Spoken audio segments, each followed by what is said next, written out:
Price the Lord. Andhra ಪ್ರದೇಶನ ಕರ್ನೂಲ್ ಡಿಸ್ಟ್ರಿಕ್ಟ್ನಲ್ಲಿ ಒಂದು ಭಯಂಕರವಾದ ಘಟನೆ.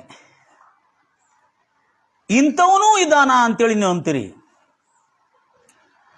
ಅವನು ಇಂಥ ಅಪರಾಧಿ, ಇಂಥ ಕುಖ್ಯಾತ ಅಪರಾಧಿ, ರೌಡಿ, ಜಿಲ್ಲೆಯಲ್ಲಿ ಭೀತಿಯನ್ನು, ಪ್ಯಾನಿಕ್ ಅನ್ನು ಉಂಟು ಮಾಡಿರ್ತಕ್ಕಂಥ ಒಂದು ರೌಡಿ. ಈ ರೌಡಿಗೆ, ಈ ಒಂದು ಕುಖ್ಯಾತ ಪುಂಡನಿಗೆ, ಅಪರಾಧಿಗೆ MLAಗಳು, MP ಗಳು ಕೂಡ ಹೆದರ್ತಾರೆ. ಹೆದರಿ ಈತನಿಗೆ ಜಬರಿ ವಸೂಲಿ ಮಾಡ್ತಾನೆ. ಈತನು ಜಬರಿ ವಸೂಲಿ ಅಂದರೆ ಬೆದರಿಸಿ ದುಡ್ಡು ವಸೂಲಿ ಮಾಡ್ತಾನೆ. ಎಕ್ಸ್ಟಾರ್ಷನ್ ಎಂಬುದಾಗಿ ಹೇಳ್ತಾರೆ. ಇಂಥ ಒಂದು ಕ್ರೂರಿ ಕರ್ನೂಲ್ ಡಿಸ್ಟಿಕ್ನಲ್ಲೇ ಬಹಳ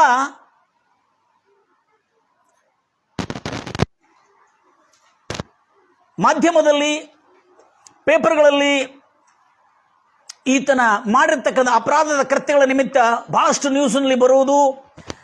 ಆ ಡಿಸ್ಟ್ರಿಕ್ಟ್ನಲ್ಲಿ ಎಲ್ಲ ಪೊಲೀಸ್ ಸ್ಟೇಷನ್ಗಳಲ್ಲಿ ಈತನ ಮೇಲೆ ಅಪರಾಧದ ಪ್ರಕರಣಗಳು ದಾಖಲಾಗಿದೆ ಮತ್ತು ಎಲ್ಲ ಪೊಲೀಸ್ ಸ್ಟೇಷನ್ಗಳಲ್ಲಿ ಫೋಟೋ ಇದೆ ಈತನದು.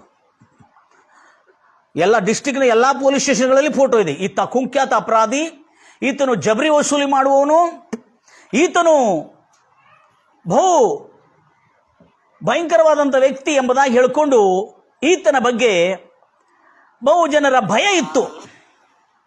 ಎಲ್ಲರೂ ಹೇಳ್ತಾರಲ್ವಯ್ಯ, ಅನೇಕ ಜನರ ಭಯ ಈತನಲ್ಲಿತ್ತು. ಅದಕ್ಕಾಗಿ ನಾವು ಗಮನಿಸ್ತಾ ಇದ್ದೇವೆ ದೇವರ ಮಕ್ಕಳೇ, ಇಂಥ ಒಂದು ವ್ಯಕ್ತಿ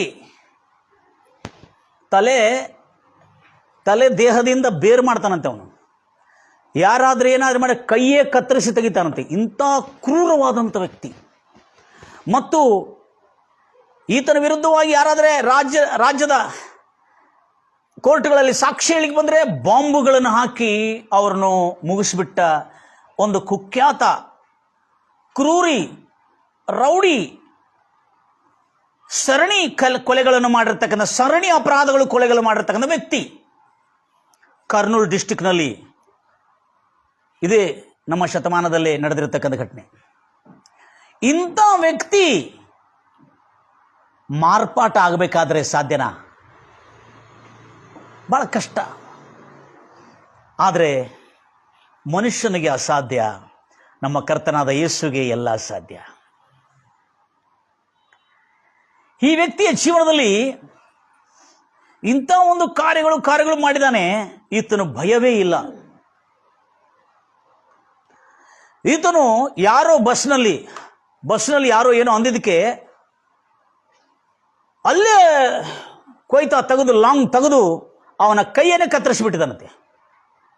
ಈತನಿಗೆ ಕೇಸ್ ಆಗಿ ಪೊಲೀಸ್ ಸ್ಟೇಷನ್ ಹಾಕಿದರೆ ಈತನಿಗೆ ರಾಜಕೀಯ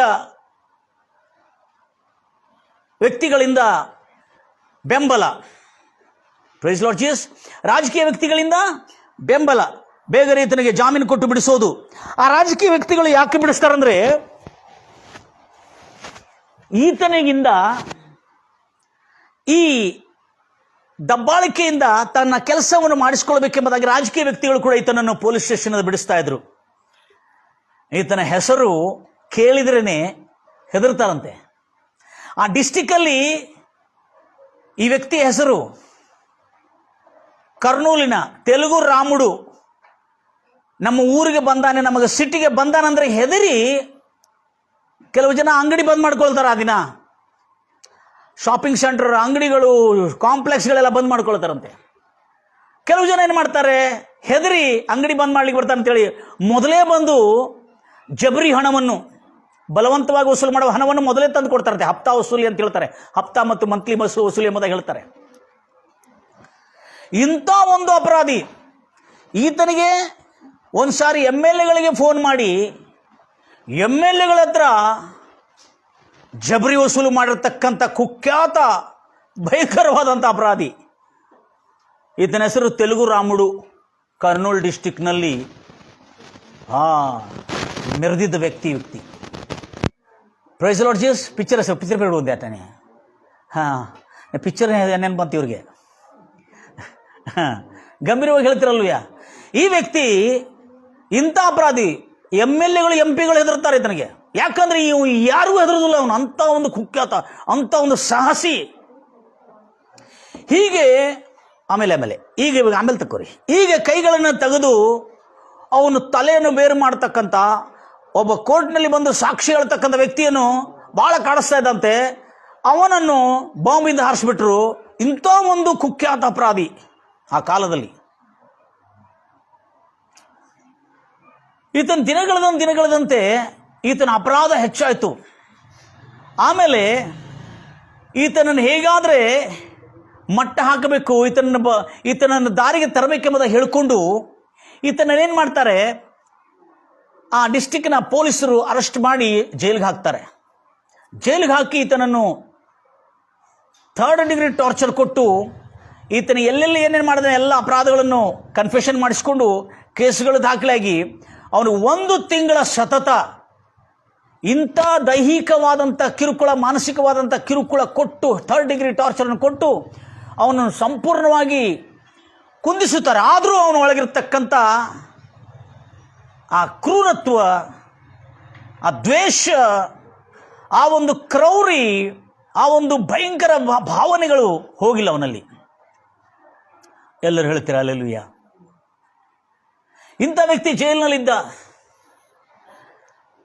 ಈತನಿಗೆ ಕೋರ್ಟ್ನಲ್ಲಿ ಕೇಸ್ ನಡೀತಾ ಇದ್ದು. ಯಾವಾಗಲೂ ಕೋರ್ಟ್ಗೆ ತೊಗೊಂಡು ಹೋಗುವಾಗ ಆತನಿಗೆ 2 ಕೈಗಳಲ್ಲಿ ಬೇಡಿ ಹಾಕೊಂಡು ತೊಗೊಂಡು ಹೋಗ್ತಾರೆ ಜೀಪ್ನಲ್ಲಿ.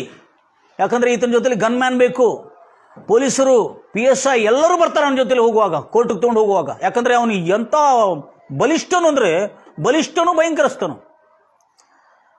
ಇಂಥ ವ್ಯಕ್ತಿ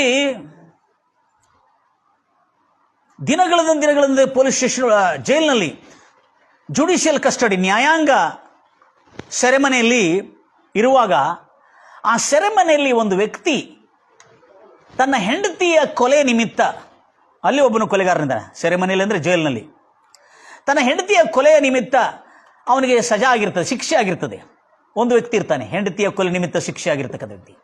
ಆ ಶಿಕ್ಷೆ ಆಗಿರುವ ವ್ಯಕ್ತಿ ಮತ್ತು ಈತನು ಕೂಡ ಎಲ್ಲೇ ಒಂದು ಕಡೆ ಇರ್ತಾರೆ. ಇದ್ದಾಗ ಈ ರಾಮುಡು ಎಂಬ ಯುವಕನು ನೋಡ್ತಾ ಇರ್ತಾನಲ್ಲೇ ಜೈಲಿನಲ್ಲಿ.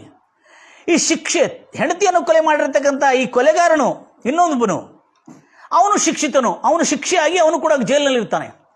ಅವನು ಜೈಲಿನಲ್ಲಿ ಪ್ರಾರ್ಥನೆ ಮಾಡ್ತಾ ಇರ್ತಾನೆ. ಯಾರು? ಹೆಂಡತಿಯನ್ನು ಕೊಲೆ ಮಾಡಿರ್ತಕ್ಕಂಥನು. ರಾಮುಡು ನೋಡ್ತಾನೆ ಅದನ್ನು. ಜೈಲಿನಲ್ಲಿ ಪ್ರಾರ್ಥನೆ ಮಾಡ್ತಿರೋದು ನೋಡಿ ನೋಡ್ತಾನೆ. ಏನು ಇವನು ಯೇಸುವನ್ನು ಪ್ರಾರ್ಥನೆ ಮಾಡ್ತಾ ಇದ್ದಾನೆ, ಯೇಸು ಕ್ರಿಸ್ತನ ನಂಬಿದ್ದಾನೆ, ಇವನು ನಮ್ಮ ಹಿಂದೂ ಹುಡುಗನಲ್ಲ, ಇವು ಹಿಂದೂ ಹುಡುಗನಾಗಿದ್ರು ಕೂಡ ಇವನು ಯೇಸು ಕ್ರಿಸ್ತನ ಪ್ರಾರ್ಥನೆ ಮಾಡ್ತಾ ಇದ್ದಾನಲ್ಲ ಅಂತೇಳಿ ನೋಡ್ತಾನೆ. ಅವನೆಲ್ಲ ಪ್ರೇಯರ್ ಮಾಡಾದ್ಮೇಲೆ, ಏನಪ್ಪ ನೀನು ಹಿಂದೂ ಅಲ್ಲ, ನೀನು ನಮ್ಮ ಮನುಷ್ಯ ಅಲ್ಲ, ನೀನು ಮತ್ತು ಯೇಸು ಕ್ರಿಸ್ತನ ಪ್ರಾರ್ಥನೆ ಮಾಡ್ತಾ ಇದೆಯಲ್ಲ ಅಂತ ಹೇಳಿದ ಕೂಡಲೇ, ಹೌದು ನಾನು ಯೇಸು ಕ್ರಿಸ್ತನ ಪ್ರಾರ್ಥನೆ ಮಾಡ್ತಾ ಇದ್ದೇನೆ. ಯಾಕಂದರೆ ಈ ತೆಲುಗು ರಾಮುಡು ಅನ್ನೋನು ಅನೇಕ ಪಾಸ್ಟರ್ಗಳನ್ನು ಕೂಡ ಹೊಡೆದಾನಂತೆ. ಚರ್ಚ್ಗಳ ಒಳಗೆ ಹೋಗಿ ವಿಶ್ವಾಸಿಗಳನ್ನು ಬಡಿದು ಪ್ರಾರ್ಥನೆ ನಡೀತಾ ಇದ್ದಾರೆ. ರೋಡ್ ಮೇಲೆ ಯಾರಾದರೂ ಪ್ರಸಂಗ ಮಾಡ್ಲಿಕ್ಕೆ ಬಂದರೆ, ರೋಡ್ ಮೇಲೆ ಸುವಾರ್ತೆ ಸಾರಲಿಕ್ಕೆ ಪಾಂಪ್ಲೆಟ್ ಹಂಚಲಿಕ್ಕೆ ಬಂದರೆ ಅವ್ರನ್ನೂ ಕೂಡ ಹೊಡೆದು ಓಡಿಸಿದಾನಂತೆ ಇವನು. ಕ್ರೈಸ್ತವರಂದರೆ ಈತನಿಗೆ ಹಿಡಿಸುವುದಿಲ್ಲ, ಅಂಥ ಒಂದು ಕ್ರೌರ್ಯನು. ಸೊ ಈ ಮನುಷ್ಯ ಇವನು ಪ್ರೇಯರ್ ಮಾಡಿದ ನೋಡಿ, ನೀನು ನಮ್ಮ ಹಿಂದೂ ಮನುಷ್ಯ ಅಲ್ಲ, ನೀನು ಯಾಕೆ ಪ್ರಾರ್ಥನೆ ಮಾಡ್ತಾ ಇದ್ದೀಯ ಯೇಸು ಕ್ರಿಸ್ತನ ಅಂತ ಹೇಳುವಾಗ ಹೇಳ್ತಾನೆ, ರಾಮುಡು ನಾನು ಭಾಳ ಕ್ರೂರಿ, ಕಲ್ಲಂತ ಮನಸ್ಸುಳ್ಳವನು. ನನ್ನ ಹೆಂಡತಿಯ ಕೊಲೆಯ ನಿಮಿತ್ತ ನನಗೆ ಶಿಕ್ಷೆ ಆಗಿದೆ. ಆದರೆ ಎಲ್ಲೇ ಈ ಜೈಲಿನಲ್ಲಿ ಪ್ರತಿ ಭಾನುವಾರ ನಮಗೆ ಕ್ರೈಸ್ತ ಪ್ರಚಾರಕರು, ಸೇವಕರು ಬರ್ತಾರೆ, ಕ್ರೈಸ್ತ ಭಕ್ತರು ಬರ್ತಾರೆ ನಮ್ಮ ಜೈಲಿನಲ್ಲಿ. ಭಕ್ತರು ಬಂದು ಈ ಜೈಲಿನಲ್ಲಿ ಒಳ್ಳೆ ಸುವಾರ್ತೆ, ಒಂದು ಪ್ರಚಾರ ಬೋಧನೆ ಮಾಡ್ತಾರೆ, ಹಾಡಾಡ್ತಾರೆ ಮತ್ತು ನಮ್ಮೆಲ್ಲರಿಗೆ ಸನ್ಮಾರ್ಗವನ್ನು, ಶಾಂತಿ ಮಾರ್ಗವನ್ನು, ಒಂದು ನೀತಿ ಮಾರ್ಗವನ್ನು ಕಲಿಸ್ಕೊಡ್ತಾರೆ. ಎಲ್ಲಿ? ಜೈಲಿನಲ್ಲಿ. ಹಲ್ಲೆಲೂಯಾ. ಜೈಲಲ್ಲಿ ನೀತಿ ಮಾರ್ಗ, ಶಾಂತಿ ಮಾರ್ಗ, ಸನ್ಮಾರ್ಗ, ಮನಸ್ಸಿಗೆ ನೆಮ್ಮದಿಯುಳ್ಳ ಮಾರ್ಗ ಮತ್ತು ಒಳ್ಳೆಯ ಮೌಲ್ಯಗಳನ್ನು, ಜೀವನದ ಬದುಕಬೇಕು ಹೇಗೆ ಅನ್ನತಕ್ಕಂಥ ಬದುಕಿನ ಮೌಲ್ಯಗಳನ್ನು ಕಲಿಸ್ಕೊಡ್ತಾರೆ. ಅದರಿಂದ ನಾನು ಯೇಸು ಕ್ರಿಸ್ತನು ನಮ್ಮಂಥ ಕ್ರೂರವಾದಂಥ ಪಾಪಿಗಳು, ದ್ರೋಹಿಗಳು, ಕುಖ್ಯಾತ ಅಪರಾಧಿಗಳಿಗಾಗಿ ಯೇಸು ಕ್ರಿಸ್ತನು ಶಿಲುವೆ ಮೇಲೆ ಮರಣಿಸಿ ನಾವು ಮಾಡಿರುವ ಪಾಪದ ನಿಮಿತ್ತ ಯೇಸು ಶಿಕ್ಷೆಯನ್ನು ಪಡೆದುಕೊಂಡನು. ನಾವು ಮಾಡಿರುವ ದ್ರೋಹ ಅಪರಾಧಗಳ ನಿಮಿತ್ತ ಯೇಸು ಕ್ರಿಸ್ತು ತನ್ನ ಮೇಲೆ ಅಪರಾಧವನ್ನು ಹೊರಿಸಿಕೊಂಡನು. ಆ ಶಿಲುಬೆಯನ್ನು ಹೊತ್ತುಕೊಂಡು ನಮ್ಮನ್ನು ಬಿಡಿಸೋದಕ್ಕಾಗಿ, ನಮಗೆ ನಿತ್ಯವಾದಂಥ ಸುಖ ಶಾಂತಿ ಸಮಾಧಾನ ಕೊಡೋದಕ್ಕಾಗಿ ಯೇಸು ಕ್ರಿಸ್ತನು ಶಿಲುಬೆ ಮೇಲೆ ಮರಣಿಸಿದನು. ಆ ಯೇಸುವಿನ ಕೃಪೆ ನನ್ನ ಜೀವನದಲ್ಲಿ ಒಂದು ದೊಡ್ಡ ಮಾರ್ಪಾಟ ತಂದಿದೆ. ಅವನು ಹೇಳ್ತಾ ಇದ್ದಾನೆ, ಯಾರು ಹೆಂಡತಿಯನ್ನು ಕೊಲೆ ಮಾಡೋದನ್ನು ಹೇಳ್ತಾ ಇದ್ದಾನೆ ರಾಮುಡಿಗೆ. ನಾನು ಇಂಥ ಕೊಲೆ ಮಾಡಿ ಶಾಂತಿ ಸಮಾಧಾನ ಇಲ್ಲದೆ ಬಿದ್ದಿದ್ದೇ ಇಲ್ಲಿ ಆ ಕ್ರೈಸ್ತ ಚರ್ಚಿನ ಜನರೆಲ್ಲರೂ ಬಂದು, ಚರ್ಚ್ಗಳಿನ ಜನರು ಬಂದು ನಮಗೆ ಸ್ವಾರ್ಥ ಸಾರಿ ನಾವು ಹೇಗೆ ಕ್ಷಮಿಸಬೇಕು, ಕ್ಷಮಿಸುವುದರಿಂದ ಎಷ್ಟು ಸುಖ ಸಿಗ್ತದೆ, ದ್ವೇಷ ಇಲ್ಲದ್ರೆ ಎಷ್ಟು ಸಮಾಧಾನ ಇರ್ತದೆ, ವೈರತ್ವ ಇಲ್ಲದೆ ನಾವೆಲ್ಲರ ಜೊತೆಲಿ ಪ್ರೀತಿ ಐಕ್ಯತೆಯಿಂದ ಬದುಕಬೇಕೆಂಬುದಾಗಿ ಯೇಸು ಕ್ರಿಸ್ತನು ನಮ್ಮನ್ನು ಪ್ರೀತಿಸಿ, ನಮ್ಮಂಥ ಅಪರಾಧಿಗಳನ್ನು ಪ್ರೀತಿಸಿ, ನಮ್ಮನ್ನು ರಕ್ಷಿಸಿ, ನಮ್ಮ ಜೀವನವನ್ನು ಉದ್ಧರಿಸಿ, ನಮ್ಮ ಬಾಳನ್ನು ಸುಗಮಯವಾಗದಂಥ ಬಾಳಾಗಿ ಮಾಡಿದ್ದಾನೆ. ಅದಕ್ಕಾಗಿ ನಾನು ಯೇಸು ನನ್ನ ಜೀವನದಲ್ಲಿ ಆತನಂಥ ದೇವರು ಯಾರೂ ಇಲ್ಲ ಎಂಬುದನ್ನು ತಿಳ್ಕೊಂಡು ನಾನು ಯೇಸುವನ್ನು ಹಿಂಬಾಲಿಸ್ತಾ ಇದ್ದೇನೆ ಎಂಬುದಾಗಿ ಈ ವ್ಯಕ್ತಿ ಏನು ಹೇಳ್ತಾ ಇದ್ದಾನೆ, ಸಾಕ್ಷಿ ಹೇಳ್ತಾ ಇದ್ದಾನೆ. ಆವಾಗ ಈತನ ನೋಡಿ ಭಾಳ ಸಾಕ್ಷಿ ಹೇಳ್ತಾ ಇದ್ದಾನೆ ಅಂತೇಳಿ ಆಮೇಲೆ ಪ್ರತಿ ಭಾನುವಾರ ಆ ಜೈಲಿಗೆ ಈತನನ್ನು ಹಾಕಿರ್ತಕ್ಕಂಥ ಸೆರೆಮನೆಯಲ್ಲಿ, ಯಾರಿಗೆ ಎಲ್ಲಿ ಈತನನ್ನು ಹಾಕಿರ್ತಕ್ಕಂಥ ಸೆರೆಮನೆಗೆ, ಪ್ರೈಸ್ ಲಾರ್ಡ್ ಜೀಸಸ್, ಎಲ್ಲಿ ಹೋಗ್ಬೇಡ್ರಿ ಇಲ್ಲಿಂದ, ಗಂಭೀರವಾಗಿ ಹೇಳ್ತಾರೆ. ಸೆರೆಮನೆಯಲ್ಲಿ ಇದನ್ನು ಹಾಕಿರ್ತಕ್ಕಂಥ ಸೆರೆಮನೆಯಲ್ಲಿ ಪ್ರತಿ ಭಾನುವಾರ ಚರ್ಚಿನ ಕ್ರೈಸ್ತ ಭಕ್ತರು ಬಂದು ಅಲ್ಲೇ ಸುವಾರ್ತೆ ಸಾರೋದು, ಅವರಿಗೆಲ್ಲ ಕೀರ್ತನೆಗಳನ್ನು ಹಾಡಿ, ಭಜನೆಗಳನ್ನು ಮಾಡಿ, ಅವ್ರನ್ನ ಹಾಡಿ ಅವರ ಹೃದಯಗಳನ್ನು ಚೈತನ್ಯಗೊಳಿಸೋದು. ಈ ಹಾಡುಗಳು ಅವನಿಗೆ ಬಹಳ ಸಂತೋಷವಾಗಿ ಸಮಾಧಾನ ತರ್ತಿತ್ತಂತೆ. ಎಂಥ ಒಳ್ಳೆ ಒಳ್ಳೆ ಹಾಡುಗಳು ಹಾಡ್ತಾರಪ್ಪ ಇವರು. Praise Lord Jesus. ನಾನು ಸುಖವಾಗಿ ಬಾಳಬೇಕೆಂದು ನನ್ನನ್ನು ಸೃಷ್ಟಿ ಮಾಡಿದಿ, ನಾನು ನಿನ್ನ ಸ್ತುತಿಸಬೇಕೆಂದು ಹೆಸರಿಡಿದು ನೀ ಕರೆದಿ, ನಾನು ಸುಖವಾಗಿ ಬಾಳಬೇಕೆಂದು ನನ್ನನ್ನು ಸೃಷ್ಟಿ ಮಾಡಿದಿ, ನಾನು ನಿನ್ನ ಸ್ತುತಿಸಬೇಕೆಂದು ಹೆಸರಿಡಿದು ನೀ ಕರೆದಿ. ಕೃಪಾಪೂರ್ಣನೇ, ಕೃಪಾಪೂರ್ಣನೇ, ಓ ಕೃಪಾಪೂರ್ಣನೇ, ಕೃಪಾಪೂರ್ಣನೇ, ಓ ಕೃಪಾಪೂರ್ಣನೇ, ಉಸಿರಿರುವ ದಿನವೆಲ್ಲ ನಾ ಮಾಡುವೆ ಆರಾಧನೆ, ನನ್ನ ಉಸಿರಿರುವ ದಿನವೆಲ್ಲ ನಾ ಮಾಡುವೆ ಆರಾಧನೆ, ಆರಾಧನೆ, ಆರಾಧನೆ, ಆರಾಧನೆ, ಆರಾಧನೆ. ಹೌದು, ಇಂಥ ಒಳ್ಳೆ ಒಳ್ಳೆ ಹಾಡುಗಳು, ಕ್ರಿಸ್ತನು ಜನರನ್ನು ರಕ್ಷಿಸ್ತಕ್ಕಂಥ ಹಾಡುಗಳು, ರೋಗಿಗಳನ್ನು ಗುಣಪಡಿಸ್ತಕ್ಕಂಥ ಇವೆಲ್ಲ ಕೇಳ್ತಾ ಸ್ವಾರ್ಥೆಯನ್ನು ಕೇಳಿ ಯೇಸು ಕ್ರಿಸ್ತನು ಹೇಗೆ ನಮಗಾಗಿ ನಾವು ಮಾಡುವ ಪಾಪ ದ್ರೋಹ ಅಪರಾಧಗಳ ನಿಮಿತ್ತ ತಾನು ಶಿಕ್ಷೆಯನ್ನು ಹೊತ್ತನು, ತಾನು ಆ ಶಿಕ್ಷೆಯನ್ನು ಅನುಭವಿಸಿ ಭರಿಸಿದನು. ಇಂಥ ಒಂದು ಅದ್ಭುತವಾದಂಥ ದೇವರು ನಮ್ಮ ಜೀವನದಲ್ಲಿ ಒಂದು ಪರಿವರ್ತನೆ ತಲೆಗೆ ಕೆಟ್ಟು ಹೋಗಿದ್ದ ಹೆಸರು, ಇನ್ನು ಎಲ್ಲರಿಂದ ಕೆಡಕರಿಂದ ಕೆಡಲ್ಪಟ್ಟಿರ್ತಕ್ಕಂಥ ನಮ್ಮ ಹೆಸರು, ನಮ್ಮ ವರ್ಚಸ್ಸು, ಇವೆಲ್ಲಗಳನ್ನು ತಿರುಗಿ ಪುನಶ್ಚೈತನ್ಯಗೊಳಿಸಿ ನಮ್ಮ ಜೀವನವನ್ನು ತಿರುಗಿ ಕಟ್ಟಿ ಎಬಿಸಿ ಮುರಿದು ಹೋಗಿರುವ ಹೃದಯಗಳನ್ನು ತಿರುಗಿ ಜೋಡಿಸಿ ಗುಣಪಡಿಸ್ತಕ್ಕಂಥ ಸಾಮರ್ಥ್ಯವುಳ್ಳ ಯೇಸು ಎಂಬುದಾಗಿ ಯೇಸು ಕ್ರಿಸ್ತನ ಸಿಲುವೆಯ ಪ್ರೀತಿ. ಯೇಸು ಕ್ರಿಸ್ತನು ಅನೇಕ ರೋಗದಿಂದ ಇರತಕ್ಕಂಥ ಅಪರಾಧಿಗಳನ್ನು ಗುಣಪಡಿಸಿದ್ದಾನೆ, ಕುಖ್ಯಾತವಾದಂಥ ಅಪರಾಧಿಗಳನ್ನು ಗುಣಪಡಿಸಿದ್ದಾನೆ, ಅವ್ರಿಗೂ ಸನ್ಮಾರ್ಗವನ್ನು ಕಲಿಸ್ಕೊಟ್ಟಿದ್ದಾನೆ, ರೋಗಿಗಳನ್ನು ಗುಣಪಡಿಸಿದ್ದಾನೆ, ಕುಷ್ಠಗಳನ್ನು ಗುಣಪಡಿಸಿದ್ದಾನೆ, ಪಾಪದಿಂದ ರೋಗಿಗಳಾಗಿದ್ದವರು ಕೂಡ ಗುಣಪಡಿಸಿದ್ದಾನೆ. ಇಂಥ ಒಳ್ಳೆಯ ಯೇಸು ಎಂಬುದಾಗಿ ಯೇಸು ಕ್ರಿಸ್ತನ ಸಂದೇಶವನ್ನು ಕೇಳಿ ಈತನು ಅಂದಿನಿಂದ ಬೈಬಲ್ ಓದಲು ಆರಂಭ ಮಾಡಿದ್ದಾನೆ. ಯಾರು? ತೆಲುಗು ರಾಮುಡು.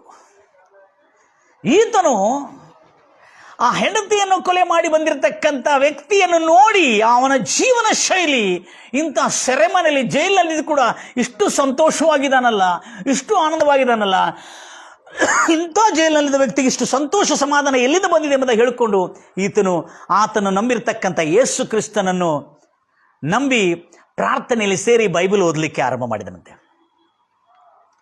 ಆದರೆ ಇವನು ಕೆಲವು ದಿನಗಳು ತಿಂಗಳುಗಳಿದ್ದ ಮೇಲೆ ಕೇಸ್ ನಡೀತಾ ಇದೆ ಇವತ್ತಿನ ಮೇಲೆ. ಜೈಲಿನಲ್ಲಿದ್ದಾನೆ ಇವನು.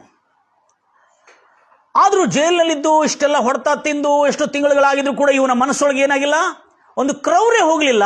ಆದರೆ ಯೇಸು ಕ್ರಿಸ್ತನ ಪ್ರೀತಿ, ಕರುಣೆ, ದಯೆ, ವಾತ್ಸಲ್ಯ, ಒಂದು ಪಾಪಿಗೂ ದ್ರೋಹಿಗೂ ಅಪರಾಧಿಗೂ ಯೇಸು ಕ್ರಿಸ್ತನ ಅವಕಾಶ ಮಾಡಿಕೊಟ್ಟು ಅವನ ಅಪರಾಧಗಳನ್ನು ಕ್ಷಮಿಸಿ ಅವನನ್ನು ಮತ್ತು ತಿರುಗಿ ಸನ್ಮಾರ್ಗದಲ್ಲಿ ಒಳ್ಳೆಯವನಾಗಲಿಕ್ಕೆ ಆಸ್ಪದ ಕೊಟ್ಟಿರತಕ್ಕಂಥ ಆ ಯೇಸು ಕ್ರಿಸ್ತನನ್ನು, ಆ ಕರ್ತನಾದ ದೇವರನ್ನು ಹಿಂಬಾಲಿಸಲು ಆರಂಭ ಮಾಡಿರ್ತಾನೆ. ಇಂಥ ಸಮಯದಲ್ಲಿ ಈತನು ಪ್ರತಿದಿನ ಬೈಬಲ್ ಓದ್ತಾ ಇರ್ತಾನೆ. ಆದರೆ ಈತನಿಗೆ ಇಂಥ ಒಂದು ಮುರುವಿಕೆ ಯಾವಾಗ ಬಂದಿದೆ, ಇಂಥ ಒಂದು ಗರ್ವ, ಅಹಂಕಾರ, ಕ್ರೋಧ, ಅವನಲ್ಲಿರ್ತಕ್ಕಂಥ ಬಾಹುಬಲದ ಆ ಒಂದು ಕ್ರೌರತ್ವ ಯಾವಾಗ ಇಳಿದಿದೆ ಅಂದರೆ, ಅವರ ಮಕ್ಕಳು ಅವನನ್ನು ಜೈಲಿನಲ್ಲಿ ಭೇಟಿಯಾಗಲಿಕ್ಕೆ ಬಂದಿದ್ದರಂತೆ. ಅವನಿಗೆ 4 ಹೆಣ್ಮಕ್ಕಳು, ಅವರ ತಾಯಿ, ಹೆಂಡತಿ.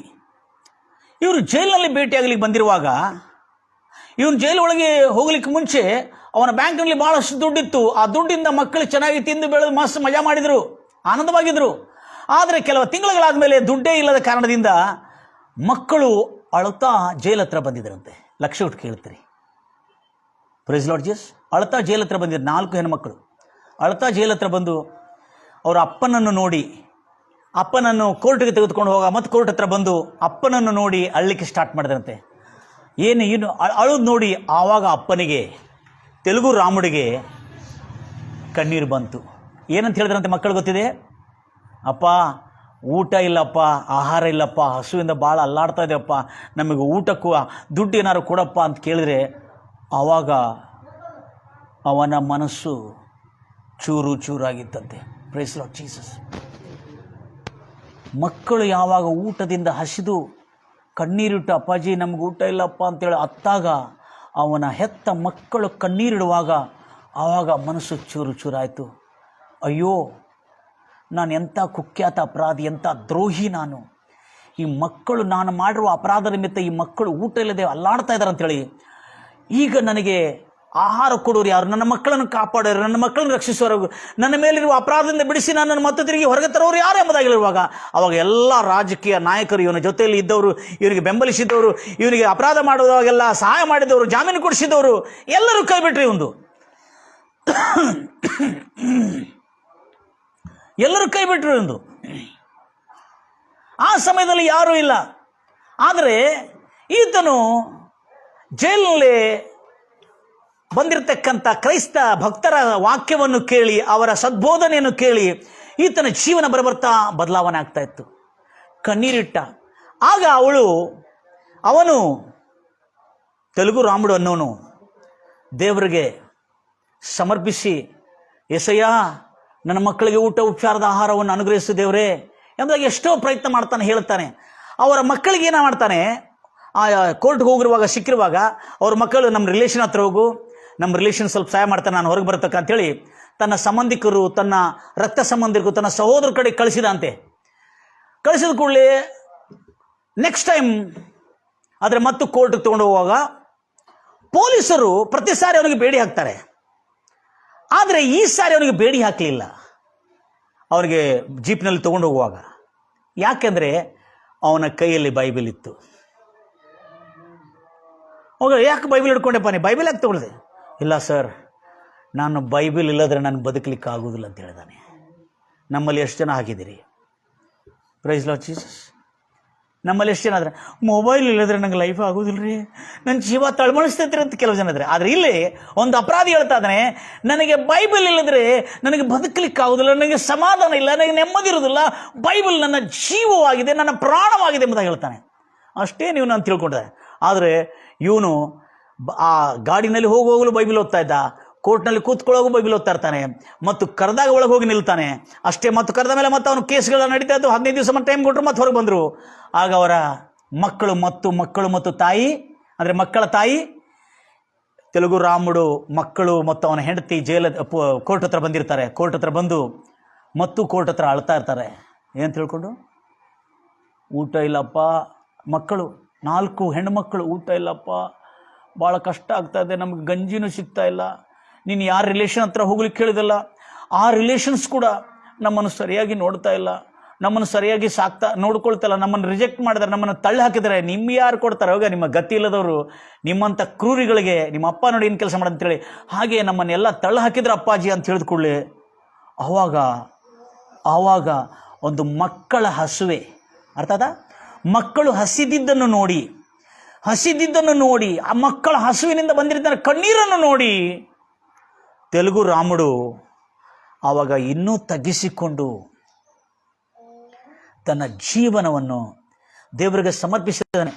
ಅಲ್ಲೇ ಆ ಕೋರ್ಟಿನ ಮೈದಾನ ಹೊರಗೆ ಬಂದಿರುವಾಗ ಆ ಕೋರ್ಟಿನ ಅಂಗಳದಲ್ಲೇ ಮೊಣಕಾಲ ಮೇಲೆ ಬಿದ್ದು, ಅತ್ತು ಏಸಯ್ಯ, ನೀನು ನಿಜವಾದ ದೇವರು, ಏಲಿಯಾಗೆ ಅರಣ್ಯದಲ್ಲಿ ಆಹಾರವನ್ನು ಕೊಟ್ಟವನು. Price Lord Jesus. ಏಲಿಯಾಗೆ ಅರಣ್ಯದಲ್ಲಿ ಆಹಾರ ಕೊಟ್ಟು ಅಲ್ಲಿ ಮೊಣಕಾಲ ಮೇಲೆ ಬಿದ್ದು ಪ್ರಾರ್ಥನೆ ಮಾಡ್ತಾ ಇದ್ದಾನೆ. ಎಲ್ಲಿ? ಕೋರ್ಟಿನ ಹೊರಗೆ ಆವರಣದಲ್ಲಿ ಮೊಣಕಾಲು ಬಿಟ್ಟು ಪ್ರಾರ್ಥನೆ ಮಾಡ್ತಾ ಇದ್ದಾನೆ. ಕಣ್ಣೀರಿಟ್ಟು ಪ್ರಾರ್ಥನೆ, ದೇವರೇ, ನಾನು ಮಾಡಿರೋ ಪಾಪದ ಕೃತು ನನ್ನ ಮಕ್ಕಳು ಶಿಕ್ಷಿತರಾಗ್ತಾ ಇದ್ದಾರೆ, ಹೊಟ್ಟೆ ಹಸುತ್ತಾ ಇದ್ದಾರೆ, ಕರ್ತನೇ ನನ್ನ ಕ್ಷಮಿಸು ರಾಜ, ನನ್ನನ್ನು ಕಾಪಾಡು ದೇವರೇ. ಕರ್ತನೇ ಸ್ತೋತ್ರ, ನನ್ನನ್ನು ಕಾಪಾಡು ದೇವರೇ, ನನ್ನನ್ನು ರಕ್ಷಿಸು ದೇವರೇ ಎಂಬುದಾಗಿ ಹೇಳಿಕೊಂಡು ಆತನು ಪ್ರಾರ್ಥನೆ ಮಾಡ್ತಾ ಇದ್ದಾನೆ. ಕಣ್ಣೀರಿಟ್ಟು ಪ್ರಾರ್ಥನೆ ಮಾಡ್ತಾನೆ, ಗೋಳಾಡಿದನ, ದೇವರೇ, ನಾನು ಮಾಡಿರುವ ಘೋರ ಅಪರಾಧಗಳನ್ನು ನನ್ನ ಕ್ಷಮಿಸು ದೇವರೇ, ನನ್ನ ಮಕ್ಕಳನ್ನು ಕರುಣಿಸು ದೇವರೇ, ನನ್ನ ಮಕ್ಕಳಿಗೆ ಆಹಾರವನ್ನು ಕೊಡು ದೇವರೇ, ಅರಣ್ಯದಲ್ಲಿ ಇಸ್ರಾಯೇಲರಿಗೆ ಆಹಾರ ಕೊಟ್ಟಿದ್ದಂತೆ ನನಗೆ ಕೊಡು ದೇವರೇ. Praise Lord Jesus. ಧರ್ಮೋಪದೇಶ ಕಾಂಡ 8ನೇ ಅಧ್ಯಾಯದಲ್ಲಿದೆ, ನಾನು ಅವರನ್ನು ಹಸಿಯುವಂತೆ ಮಾಡಿದ್ದೇನೆ, ಯಾಕಂದರೆ ಅವರ ಒಳಗಿರ್ತಕ್ಕಂಥ ಅಹಂಕಾರ ಗರ್ವವನ್ನು ಇಳಿಸುವುದಕ್ಕಾಗಿ. ಅದಕ್ಕೆ 40 ವರ್ಷ ಕಾಲ ಅವರಿಗೆ ತಡವಾಯಿತು ಎಂಬುದಾಗಿ ಹೇಳ್ತಾನೆ. ಧರ್ಮೋಪದೇಶ ಕಾಂಡ 8ನೇ ಅಧ್ಯಾಯ 2ನೇ ವಚನ. ನಿನ್ನ ದೇವರಾದ ಯೆಹೋವನು ನಿನ್ನನ್ನು ಈ 40 ವರ್ಷ ಅರಣ್ಯದಲ್ಲಿ ನಿನ್ನನ್ನು ನಡೆಸಿದ್ದನ್ನು ನೀವು ಆತನ ಆಜ್ಞೆಗಳನ್ನು ಕೈಗೊಂಡು ನಡೆಯುತ್ತೀರೋ ಇಲ್ಲವೋ ಎಂದು ತಿಳಿಸುವುದಕ್ಕೆ ನಿಮ್ಮನ್ನು ಹಸಿಯುವಂತೆ ದೀನರಾಗಿ ಮಾಡಿದನು. ನಿಮ್ಮ ಮನೋಭಾವಗಳನ್ನು ಪರೀಕ್ಷಿಸಿದ್ದನ್ನು ಜ್ಞಾಪಕ ಮಾಡಿಕೊಳ್ಳಿರಿ. ಮನುಷ್ಯನು ರೊಟ್ಟಿ ಮಾತ್ರದಿಂದಲ್ಲ ಬದುಕೋದು,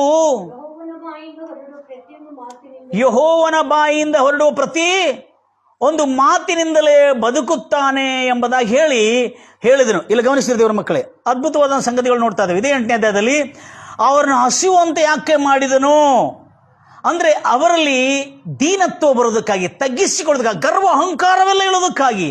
ಈ ಮಕ್ಕಳು ಹಸಿದು ಕಣ್ಣೀರು ಇಡ್ತಿರ್ತಕ್ಕಂಥ ಕಣ್ಣೀರನ್ನು ನೋಡಿ ತೆಲುಗು ರಾಮನ ಜೀವನದಲ್ಲಿ ಎಂಥ ಪರಿವರ್ತನೆ ಬಂದಿದೆ ಅಂದರೆ ಅಂಥ ಪರಿವರ್ತನೆ. 4ನೇ ವಚನ ಓದ್ರಿ. 4ನೇ ವಚನ ಆಯ್ತಾ?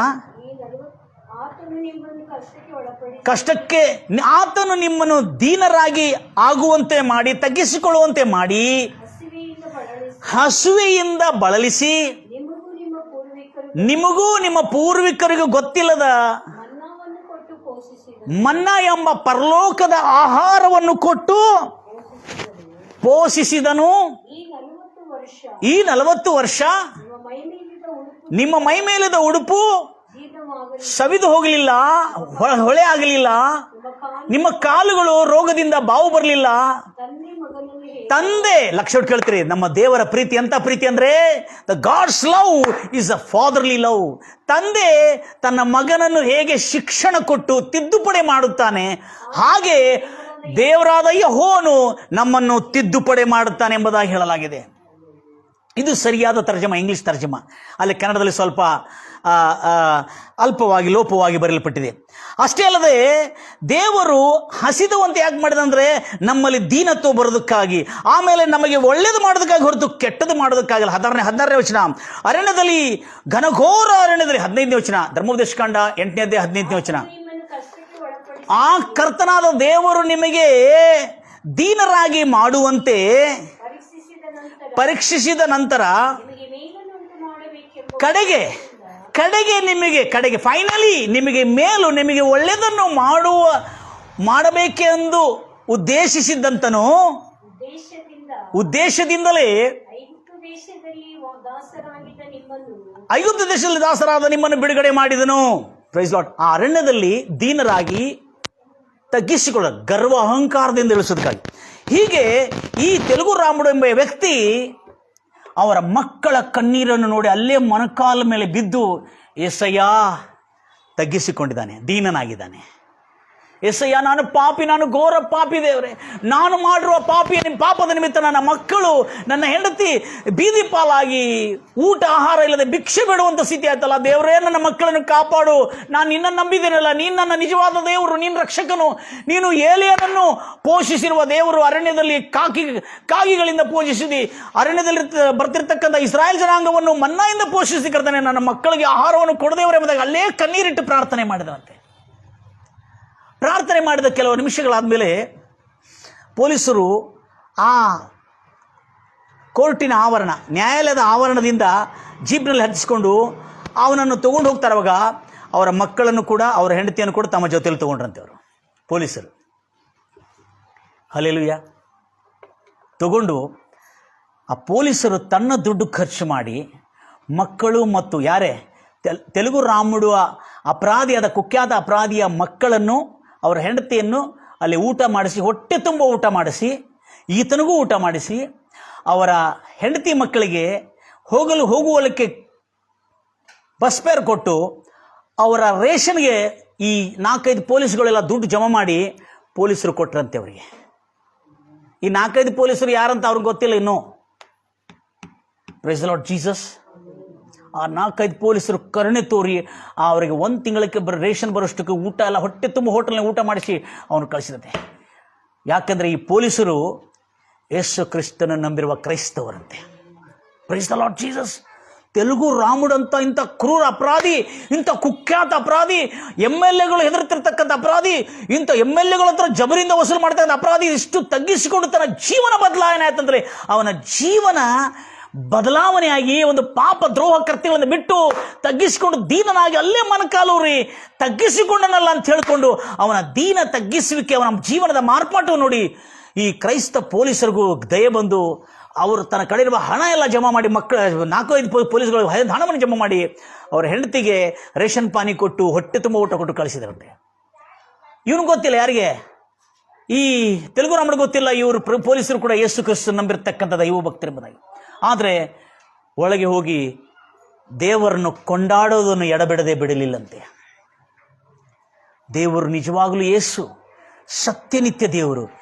ಏಲಿಯನಿಗೆ ಅರಣ್ಯದಲ್ಲಿ ಕೊಟ್ಟರೆ, ನನಗೆ ಜೈಲಿನಲ್ಲಿ ಅಪರಾಧ ಮಾಡಿ, ಕುಖ್ಯಾತ ಅಪರಾಧ ಮಾಡಿ ಜೈಲಲ್ಲಿ ಶಿಕ್ಷೆಯನ್ನು ಹೊಂದುತ್ತಿರ್ತಕ್ಕಂಥ ನನ್ನಂಥ ಪಾಪಿಗಳ ಪ್ರಾರ್ಥನೆಯನ್ನು ಕೇಳಿ ನನ್ನ ಮಕ್ಕಳಿಗೆ ಊಟ ಕೊಟ್ಟಿದ್ದ ಎಂಥ ಕರುಣಾಮಯನಾದ ಸತ್ಯ ದೇವರೆಂಬುದಾಗಿ ಇನ್ನು ಯೇಸುವನ್ನು ಸಂಪೂರ್ಣವಾಗಿ ತನ್ನ ಹೃದಯದಲ್ಲಿ ಸಮರ್ಪಣೆ ಮಾಡಿದಂತೆ. Praise Lord Jesus. ಗಂಭೀರವಾಗಿ ಹೇಳ್ತಿರಲ್ವಯ್ಯ. ಈ ವ್ಯಕ್ತಿ ಮಾರ್ಪಾಟವಾಗಿ ಪ್ರತಿದಿನ ಬೈಬಲ್ ಇಲ್ಲದೆ ಇರುವುದಿಲ್ಲಂತನು. ಎಲ್ಲ ಜನ ಅಲ್ಲಿ ಜೈಲಲ್ಲಿ ಸ್ವಲ್ಪ ಸೆಲ್ಲಿಂದ ಹೊರಗೆ ಬಿಟ್ಟಿದ್ರೆ ಕೂಡ ಆಟ ಆಡ್ತಾರೆ, ಕೆಲವು ಜನ ಕ್ಯಾರಮ್ ಬೋರ್ಡ್ ಆಡ್ತಾರೆ, ಕೆಲವು ಜನ ಕ್ರಿಕೆಟ್ ಆಡ್ತಾರೆ, ಕೆಲವು ಜನ ವಾಲಿಬಾಲ್ ಆಡ್ತಾರೆ.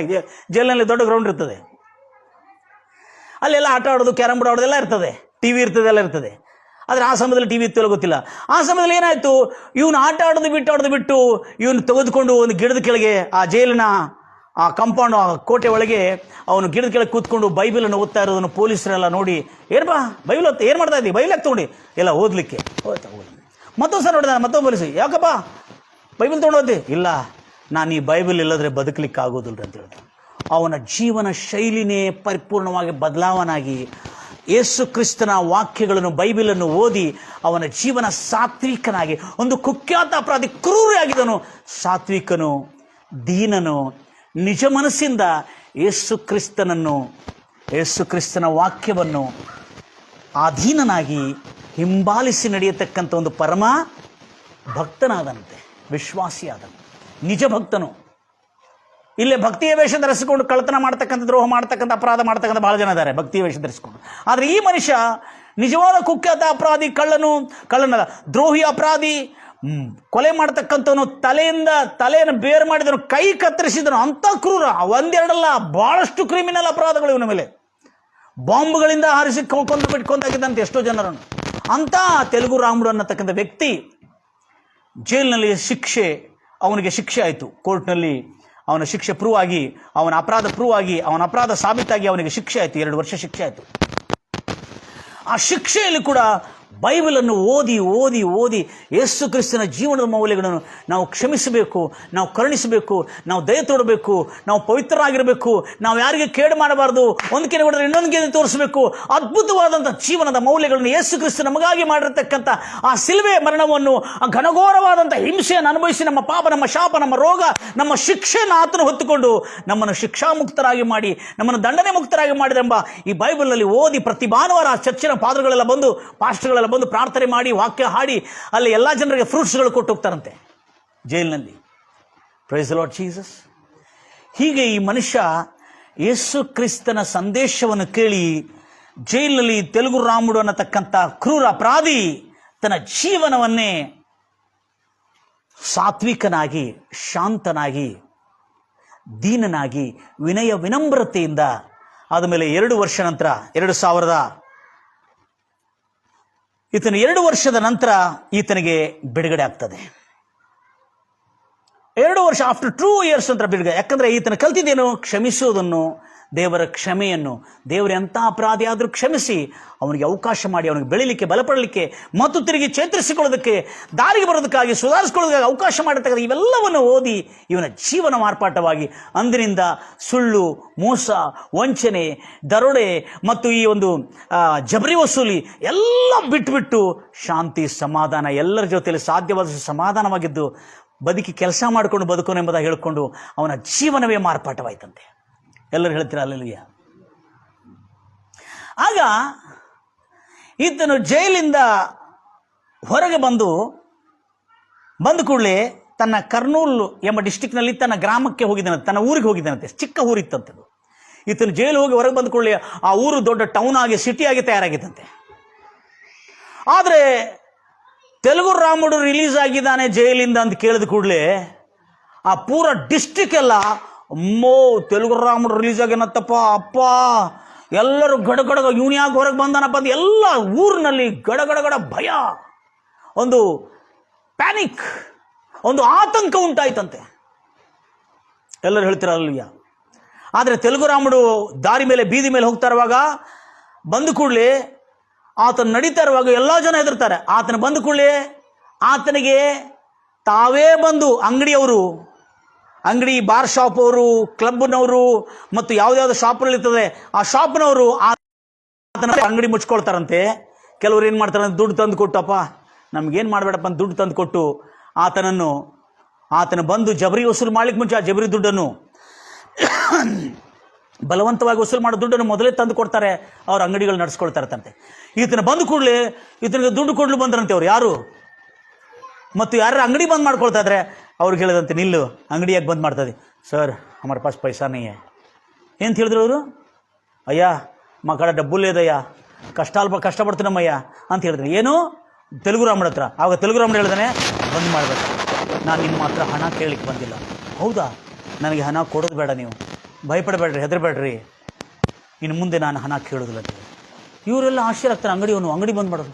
ಅವನಾ ಸರ್ ಅಂತ ಹೇಳ್ತಾರೆ. ನಿಜಂಗ? ಆಮೇಲೆ ಅಂಗಡಿ ತೆರ್ಕೊಂಡು ನೀವು ವ್ಯಾಪಾರ ಮಾಡ್ಕೋತೀರ. ಮತ್ತು ಯಾರು ಅಲ್ಲಿ ಅಂಗಡಿ ಹತ್ರನೇ ಬಂದು ದುಡ್ಡು ತಂದುಕೊಳ್ಳಿಕ್ಕೆ ಬರ್ತಾನಂತೆ. ಬಾರ್ನವರು ಮತ್ತು ಈ ಕ್ಲಬ್ನವರು, ಈ ಅಂಗಡಿಯವರು ತೆಲುಗು ರಾಮುಡು ಹತ್ರ ದುಡ್ಡು ತೊಗೊಂಡು ಬಂದು ಕೊಡ್ತಾರಂತೆ. ಕೊಳ್ಳಿಕ್ಕೆ ಬಂದಿರುವಾಗ, ನನಗೆ ದುಡ್ಡು ಬೇಡ ಅಂತ.